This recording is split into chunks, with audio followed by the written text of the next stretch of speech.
Hi guys, so today I'm going to tell you a little bit about me while I do a get ready with me video. Sorry I look like complete crap and my bathroom is a mess. But anyways, my full real birth name is Courtney Storm Stranger. I am 33 years old. I'll be 34 in February. Something I tell everybody because I am not ashamed of it. I'm pretty proud of it, and I think anybody else would be too if they have gone through what I've gone through. When I was born, the doctors told my parents that they should move on to the next child because this one's not going to make it through the night. And the reason behind that is because I was diagnosed with something called Conradi-Hernemann syndrome. 1 in 400,000 get diagnosed with it a year, and 95% of them are female. Now, I have had up to 38 surgeries. I am still not done with all my surgeries. My surgeries consisted of a ton of back surgeries and 2 leg lengthening surgeries on my right leg. I've also had reconstructive surgery multiple times on my right foot. It looks very broken, but it is not broken, even though sometimes it feels broken. Maybe one day I will get up the courage to show you guys what my foot looks like. Growing up, I had a normal-ish life, even though when I was 6 years old, I had a huge back brace on, which made all the kids scared of me. I mean, I don't know why. I just occasionally like to body slam people with my big cement cast on my whole torso. At that time, I had minor scoliosis, which they were able to fix for the time being. But just so you know, I had time to grow into the body that I am in today. So that's where my inspirational little story comes from. I mean, I don't know if you're already inspired already, but I mean, here we go. So it's 2005. I was 15 years old. I've already had a ton of back surgeries to fix my spine. So that year, 2005, I had another back surgery, which was to try something new and put titanium rods in my back. At the time, it sounded like a genius idea. It still is, and I'll get to that later. I spent most of my summer in the hospital. Then once it became close to winter, I was sent home. I had just gotten out of 8th grade, spent my summer in the hospital, and now I'm back home and I'm getting ready to start my first year in high school as a cute little freshman. Just kidding, I wasn't that cute. It was terrifying. The first couple of days were amazing, and then a week goes by. That was amazing, and then by the time the second week came, that's when all hell broke loose, or should I say my back. Now, I was in a computer class taking the computer lesson classes things. What? I don't know if they do that anymore, but there was a class to teach you how to use a computer in my day. And so I was in the class typing away on the keyboard, and all of a sudden I feel this very, very hot, heated, sharp pain in my back, kind of in my shoulder area.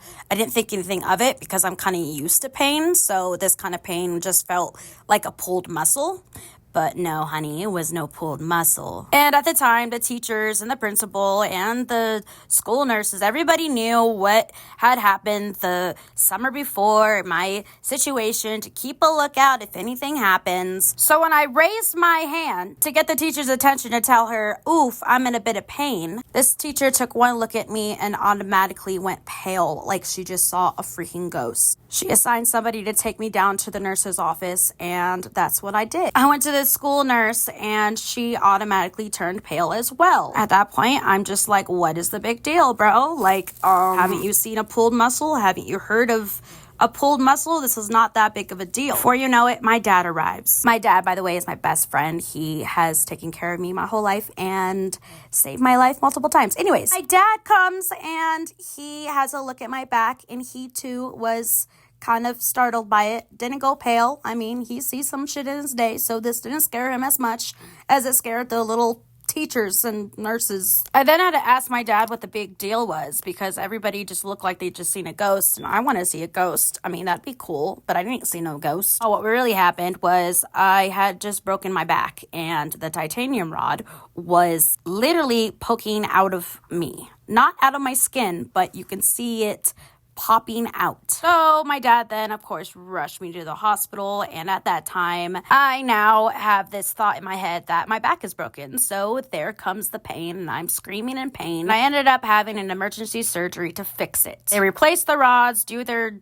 doctor stuff. I don't know the logistics. I recover, blah, blah, blah, spend my time in the hospital, blah, blah, blah, go home. And a couple weeks in, as I'm home, I remember playing some video game. It was The Simpsons Hit and Run. All of a sudden, I feel this hot burning sensation again. I don't really think anything of it because I want to play this video game so bad and I'm sucked into it. So after that, the pain kind of just goes away that I thought. I end up going to bed, and in the middle of the night, I start getting the same heat pain. And all of a sudden, I feel my bed is wet. And I am so confused because it is pitch black in my room and I can't see anything. And in my bedroom, I had wooden floors. So as soon as I stepped on the wooden floors and felt the ground super, super wet, I was just super confused. I ended up yelling for my dad, and I turned on the light, looked in the mirror, and there was a rod sticking out of my back. It had pressed through my skin, and it was now hitting the back of my head. And there was blood everywhere. I screamed, blacked out, fainted, and woke up coming out of a surgery. And that's when the doctors told me that I can no longer go to a normal school because I need 24-hour supervision on my condition so I don't fall and die. So they put me in a children's hospital school. I'm not going to name it, but it was a very interesting experience. I will tell about that later because I'm almost out of time. The doctors had to hook me up to something called a wound vac. And that is because the reasoning why my back kept on breaking is because my body was rejecting what was inside of me to keep my back together. So I started getting an infection, and they needed to use the wound vac to suck out the infection. And this is the part where I almost died. So it started out being a normal Friday night. It was Memorial Day weekend, and I had my regular routine, had dinner, took a shower, what I needed to do health-wise, and then I went to bed. While I was sleeping, the wound vac stopped working. At this time, wound vacs were very new. So when this wound vac broke, started pumping all of the nasty infection that was in my body that it sucked out back into my body. My dad tried contacting the people to come fix it, but unfortunately everything was closed because it was Memorial Day weekend. So they wouldn't be able to come fix it until a Tuesday. At that time, I had literally minutes to live. My infection got so bad that I had developed something called MRSA. And I'm not going to get into what MRSA is. If you want to look it up, you can look it up, or I can make another video, but it's very deadly and it's very painful. Basically, my blood was infected. My dad rushed me to the hospital, and yet again, I had another surgery. During this surgery, they had to empty me out completely and refill me with new blood. And my dad only trusted himself and his blood to give and donate to me. And that's where one of the times he has saved my life. My dad donated 6 pints of his blood to save my life, and the surgery was a success, but it wasn't over. Let's fast forward really quick to when I was 17 years old in 2007.